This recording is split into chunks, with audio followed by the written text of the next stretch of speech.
ఒక తోటలో ఒక కొమ్మలో ఒక పువ్వు పూసింది.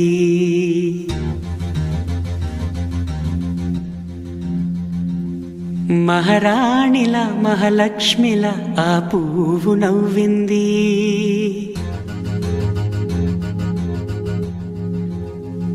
అలాగే నవ్వుతూ ఉండాలని,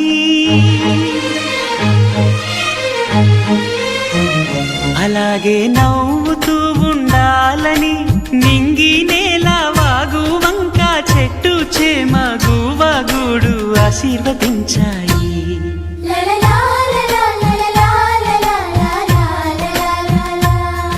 ఒక తోటలో ఒక కొమ్మలో ఒక పువ్వు పూసింది. మహారాణిలా మహాలక్ష్మిలా ఆ పువ్వు నవ్వింది.